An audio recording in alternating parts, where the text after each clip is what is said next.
Is Endgame just the beginning? Disney has its eyes on the prize in the streaming wars, and now that it's locked the biggest movie opening ever by a mile, all the pieces might be falling into place.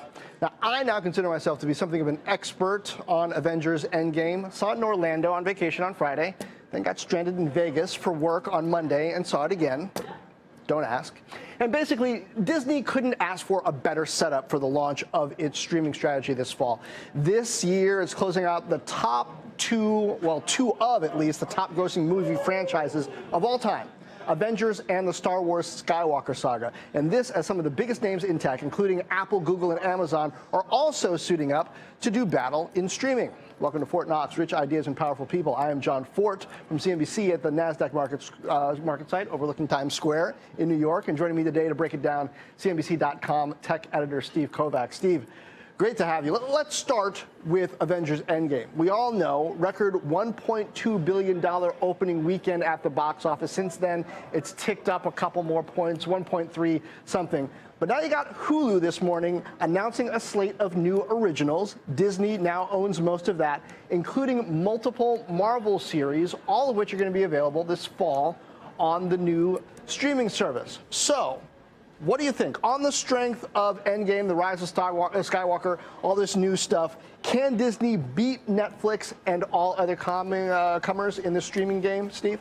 It's going to be really hard for Netflix to compete with this just based on the level of that awesome Disney IP between Star Wars and Marvel alone, not to mention all the Mickey Mouse stuff they're going to add on there, too. Mickey Mouse yeah, stuff literal Mickey Mouse, yeah. exactly. I mean, any parent is going to have to sign up for this service, especially at the price it's at. But what I really like what they're doing with the Hulu bit of it is they're making the more adult-oriented stuff, kind of like what we saw with the Netflix shows like Daredevil, which was more adult-themed, a little gorier, some swear words and things like that. They're going to bring those type of Marvel shows to the Hulu platform, whereas the more big-budget popcorn flicks, family-friendly stuff will be on Disney+.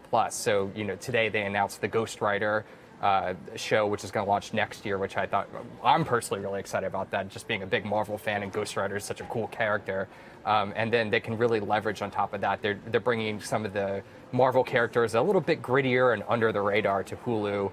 And then the Captain Marvels, the Avengers, and all that other stuff is going to live on Disney+. I think that's really smart.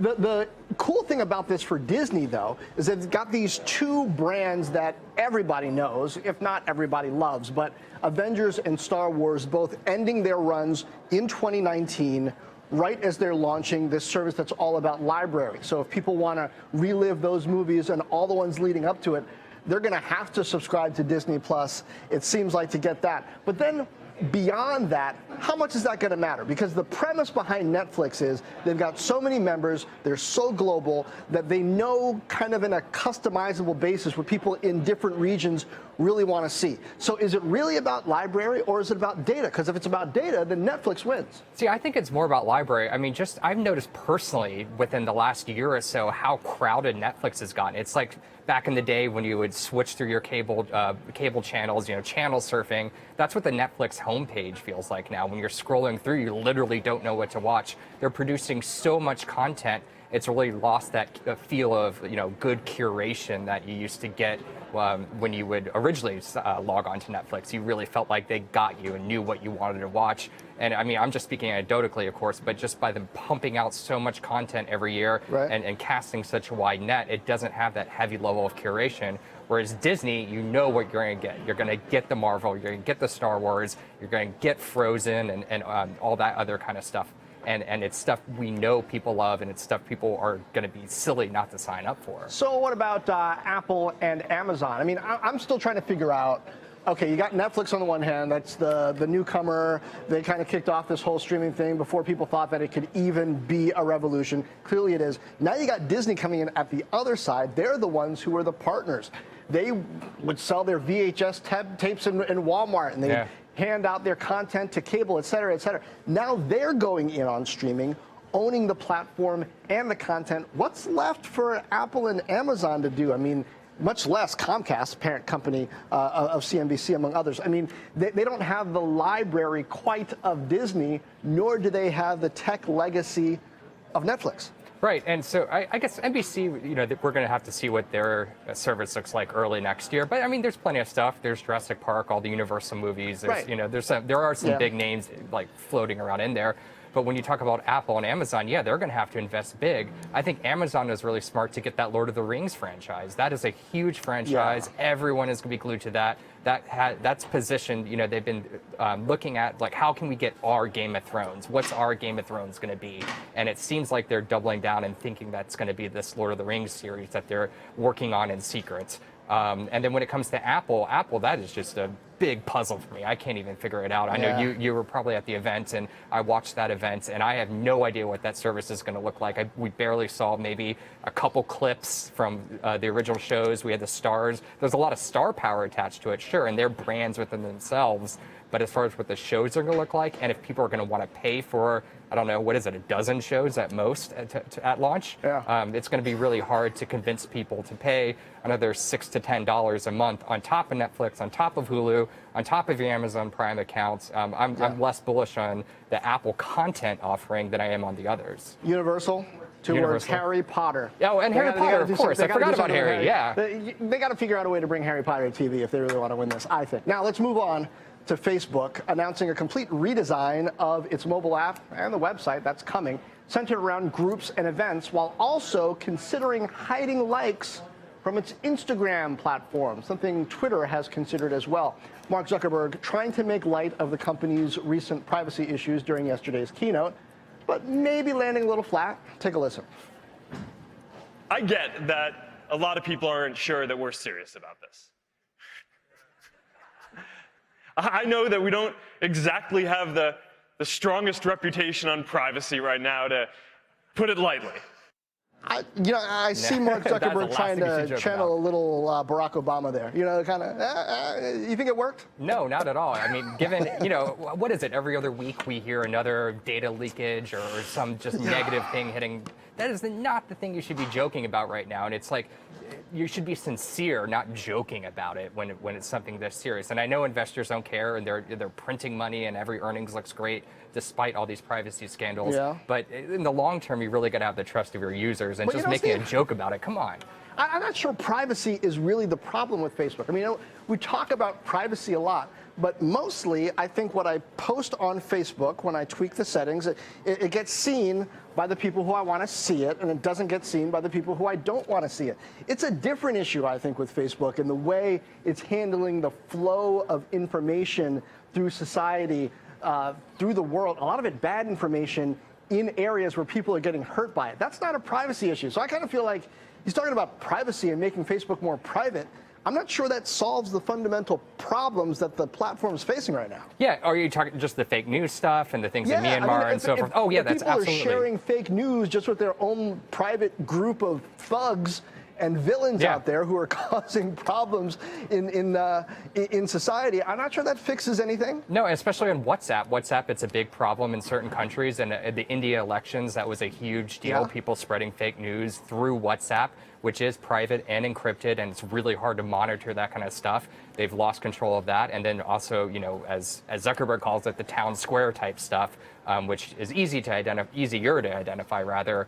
But yeah, that is the real danger there, even more so to some degree than your private information, a photo of you, or your password getting leaked out. Absolutely. And election interference. I mean, if foreign powers are trying to interfere with elections by spreading bad information, I'm not sure how extra layers of privacy, making the flow of information harder for the authorities to track, is really going to fix that. No, absolutely. And I mean, you can't. And by their own design, this is going to be end-to-end encrypted. They even said yesterday, we're not going to be able to read the stuff you're sharing, review the stuff you're sharing. And that's great. I mean, that's why I use iMessage as my primary social network. I don't want anybody to be able to peep into what I'm sharing with my friends and family. I don't even use Facebook anymore just because of all the concerns you can think of, but primarily because of that. Yeah, I quit Facebook about 6 months ago, and I don't even miss it. Get in touch with you then?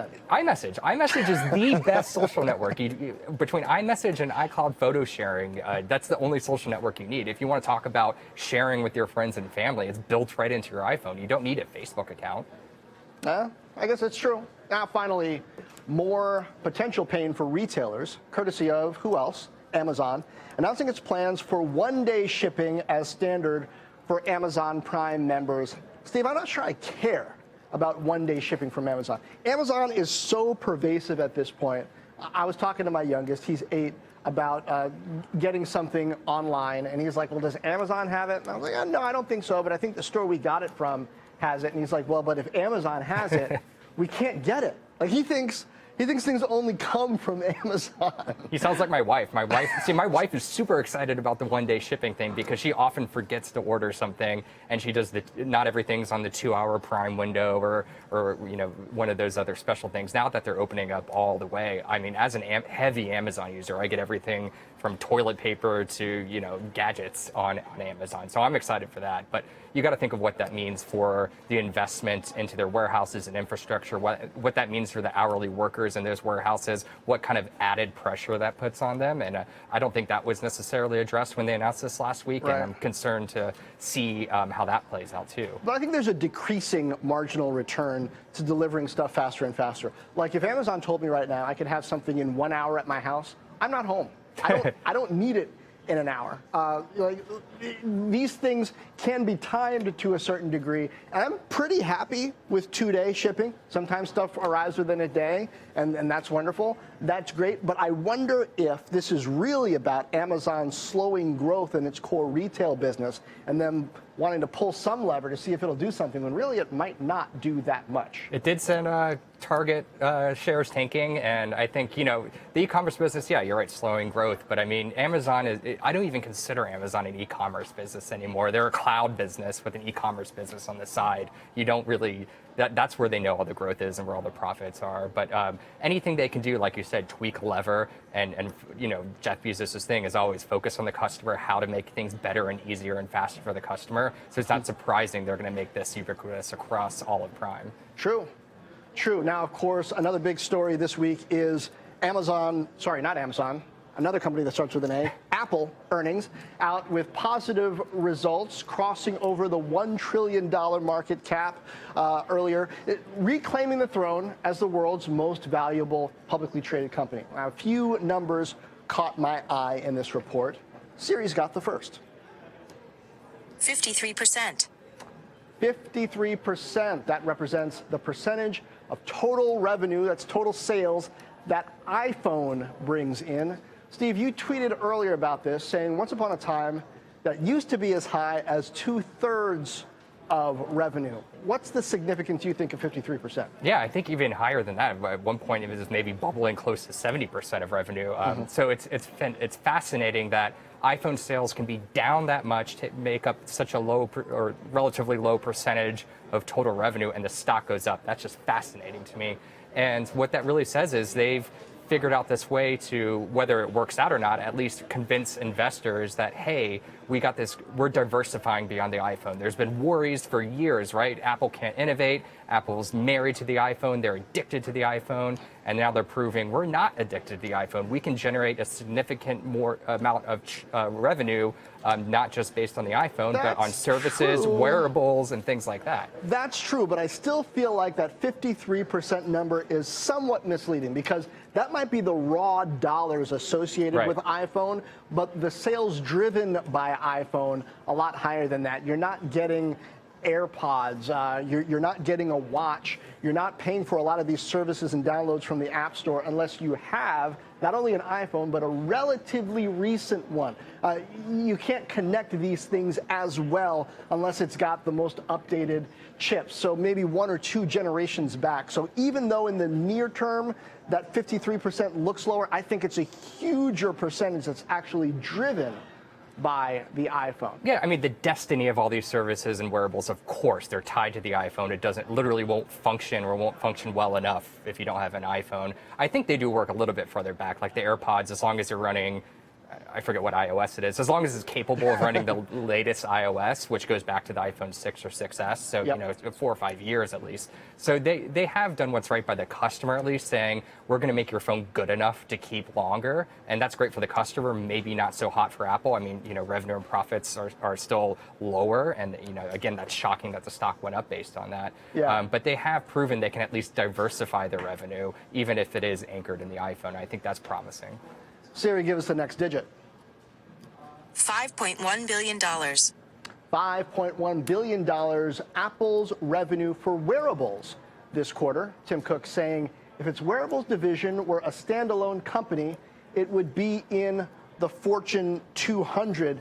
Once again, wearables a big deal. I think AirPods are a huge product. I see them all the time. The Apple Watch doesn't quite get its due because, hey, everything's in the shadow of the iPhone. But I don't think it's clear yet how much of this stuff could stand alone without the help of the iPhone, Steve. In my mind, one of the key moments in Apple history was when Apple decided to basically divorce the iPod from the Mac. At first, it was about driving Mac sales. The iPod made your Mac experience better. They decided to make it a Windows-compatible thing, and then we saw it really take off. A lot of this stuff doesn't really connect to the broader mobile world as well as it could. So to me, it's not clear how strong it really is. Yeah, and you got to wonder if Apple's going to show the same level of desperation and echo that they have with services, where they're putting services on Amazon Alexa. You have Apple Music on Amazon Alexa. You have Apple TV Plus come to Samsung TVs, which is shocking enough. Yeah. You got to wonder if they're going to adopt that later. They're going to feel that pressure in wearables to grow that category so much. It's like, maybe we should let the Apple Watch work with an Android phone. Maybe we should let AirPods connect to a PC better, and things like that. You got to wonder if that's something they're thinking further down the line. In the shorter term, there's that report from Ming-Shin Kuo, the analyst from TF International Securities, who says they're going to split up the AirPod line and they're going to have a premium version and charge you even more for it. Maybe it has noise canceling or something like that. That's going to come either at the end of this year or early next year. You know what I'm sad about? What's that? I'm sad about the basic, if not death, then languishing of the Beats brand. Yeah. Beats. Well, they just have new ones. They just First, released new ones. Yeah, they've got these Power Beats coming Yeah. out. But that, when it was just under Jimmy Iovine and it was coming up, it was the first like cool new electronics brand. Yeah. I feel like we had seen in a decade. I mean, it was cool. It rivaled Apple in cool, and they bought it and then basically buried it. And I don't feel like in wearables, their brand is even as cool as Beats used to be. I don't understand why they killed it. Really? You think so? They have LeBron in every commercial. They have, they have rock stars using it all the time. Yeah, but I don't you see watch the NFL, billboards. every football really player is wearing them. Yeah, I feel like they turned. It was becoming a really, really big, global, in-your-face, international brand. Yeah. And they've turned it into a little thing. It's way under Apple. You got to wonder if they should have kept the differentiated it. Beats Music brand for the app instead of Apple Music. That could have been a huge. Yeah. They could have done that. All right. Last digit, Siri, give it to us. 390 million. 390 million. That's the total paid subscribers across all of Apple's services. But that's not subscriptions to Apple services necessarily. It includes subs that you get through Apple, like Netflix, for example, other things you subscribe to using your Apple account. Steve, Tim Cook, the Apple execs on the call, touted this as showing the strength of their subscription business. Is that really what that number shows, you think? Yeah, there's a giant asterisk on that one. I mean, you can subscribe. Think of all the things that aren't owned by Apple that you can subscribe to through Apple. Hulu, CBS All Access. Used to be Netflix. Netflix recently changed their rules. Spotify, and on down the line. I mean, so those aren't Apple subscribers, and they take a smaller slice of that subscription. These aren't Apple services people are subscribing to. It's not Apple News Plus. It's not Apple Music. It's not iCloud subscription storage services. It's all third party, and the bulk of that revenue from those subscriber number is going over to those third parties. And yet they're billing through Apple, which reminds me of the old cable bundle. Exactly. People hate so much. Some people do. Anyway, I mean, hey, we're Comcast owned, so there's some luck here for the bundle. But is there a weakness that Apple has there, or is it all strength? Because I think there's strength in having, if they're the ones with the billing relationship, hey, that's a relationship that a lot of people don't have, and 390 million is a big number. It is a big number. I guess the weakness there, or the potential weakness, is this antitrust and anti-competitive concerns coming out of it. Spotify is raising a stink about it in the EU, saying the so-called Apple tax is unfair towards the way Apple can promote Apple Music over Spotify. Netflix has just said, we're so big, we don't even need to worry about it, so that people are going to sign up for Netflix no matter what. We can circumvent going through the App Store. If anything is a threat to that, it is a lot easier for the user, of course, to sign up through Apple. But if regulators start getting involved, especially in Europe, that's probably a potential weakness there. All right, now we're going to move on. We are introducing a new segment here today, Hard Knocks, where we dissect some of the biggest hot takes in tech this week. Our first one comes courtesy of our friend Chamath Palihapitiya yesterday on CNBC's Halftime Report. Take a listen. I would not put a single dollar in enterprise. It is overbuilt. It's overinvested. They're highly, highly unprofitable. And the real winner is Facebook, Google, Amazon, and Microsoft. Now, he had a couple of caveats there that we didn't play. He said Slack is good. He's a big owner in Slack. He's on the board. Zoom, yes. Zoom, he also enjoys that they just went public right here at the NASDAQ a few days ago. And he said, and a few others. But I feel like, Chamath, love the guy. He's been on Fort Knox in the past. But he has this urge to be controversial. Is this really that controversial, saying most of enterprise isn't that hot, but aside from these two big ones and then a few others, you wouldn't put a dollar into them? I feel like there's always a handful of enterprise startups that are worth investing in, but okay, not everything. Yeah, and worth investing in also because they're acquisition targets, right? Those big companies he just mentioned, especially Google, with their new cloud boss, Thomas Kurian, you've got to imagine they're sniffing around for acquisitions in order to grow. So, from that standpoint, they are acquisition targets. So, the big disclosure there, of course, is that he's going to love Slack because he's a Slack board member, and he just likes being controversial for the sake of it. So it's hard to take him too seriously. And I definitely think those other enterprise companies could be acquisition targets. Plus, I always feel like enterprise, it doesn't get the heat, the excitement from everyday people, from everyday investors that consumer does. The stuff that the kids are playing with, people pay attention to, but, enterprise storage or, even to some extent, software-defined networking, people are like, what is that? I don't know. And a lot of times those names can sneak under the radar and end up doing well. Okay, finally, how about Walt Mossberg on Twitter this week saying, quote, the likely FTC fine against Facebook is far too tiny to influence its behavior or punish it for the damage it has done. She, referring to Recode co-founder Kara Swisher, suggests adding zeros. I suggest calculating it in years of revenues. And after we get a real DOJ back, jail time. Whoa, Steve. Wow. Watt was supposed to have retired, but he seems to have gotten spicier. Yeah, he's on CNBC quite a bit for someone who's retired, I feel like. Yeah. No, I think maybe that's a little too harsh. He is definitely paying attention to what's going on in other countries like Australia. I think some European countries are saying it's not good enough that we find these companies. We have to hold the executives accountable. They might deserve jail time for this. I don't know. Something about that just feels wrong. Right now, Mark Zuckerberg is afraid to go to the UK because he is wanted for questioning by Parliament and other institutions over there. And as soon as he lands his jet there, he's probably going to get scooped up and questioned. Yeah, oh, absolutely. I know, Julian Assange was afraid to travel. No, not like that. But Mark Zuckerberg, is he really scared of, harsh British questioning? Oh, scared enough to turn them down and just send one of his top lawyers over there? Absolutely. Yeah. He can't fly in a jet and spend 2 days over there answering questions. He did it in the EU, but not in the UK. True. I don't know. I still think he'd be fine with it.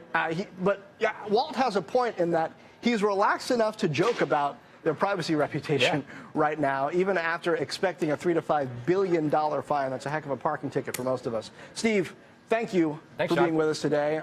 You can read all of Steve's stuff, or at least his most recent stuff, on CNBC.com. Follow him on Twitter at Steve Kovac. And we're going to close the show this week with a long shot. I sat down with VMware's CEO, Pat Gelsinger, in Las Vegas over the weekend. He's a 40-year tech veteran. I talked to him about his first ever plane ride, how many fingers each of his uncles have, and how all of that factors into his long shot start in Silicon Valley. Take a listen. You didn't grow up in Silicon Valley. You grew up on a farm in Berks County, Pennsylvania, right? Yes, the most rural of areas. What was that like? You know, it was very much this highly, homogeneous Germanic Pennsylvania Dutch farming community. Hard work won you everything. You know, a lazy day was you didn't have to get up to milk, right? You could sleep in until breakfast at 6 a.m. as opposed to being in the barn at 4 a.m. Hard work. One time, John, I was with all of my uncles. My dad was one of 10. And, they're all around at a family reunion, and I look around the table, not one of my uncles has all of their fingers, right? It's like you talk about, hard work. It's like, yeah, this is hard work. But it was also this deep values-based environment where a firm handshake, your word, was the bond. Right, a commitment that you're going to get up every day, you're going to work hard, you're not in control of the environment and whether the crops are going to be good, but you're going to give your best effort every single day with the highest of integrity. And out of that came a deep work ethic, right? A spiritual belief and environment as well that has carried me well to this day. That just reminds me every day that I'm working for things far greater than my job. And how does a young man in a Pennsylvania Dutch farming community get interested in technology? Well, my dad was 9 of 10, and he never had his own farm. So his grandpa said, we have enough farms in the family, just work with your siblings. So that worked great for this first 15, 20 years of my dad's life. But then as the cousins started to grow up, they were taking over the farms. And so it became obvious that I wasn't going to be a farmer. I'm the oldest boy. I would have been the son to inherit the farm, but there was no farm to inherit for this son. So I accidentally took a scholarship exam, won the scholarship, and went to Lincoln Tech, skipped my last year and a half of high school, and got an associate's degree in electronics technology. Intel came recruiting and invited me to California. I had never been on an airplane, John. So what do you think I said? Sure, I'm going to California, a free trip. And that became a job offer from Intel, and 30 years later, it was just an incredible experience. So I got to hit rewind. Are you saying that if your grandfather had given your father a farm, you might have farmed it? Oh, guarantee you. Absolutely. I'd be a farmer in Pennsylvania.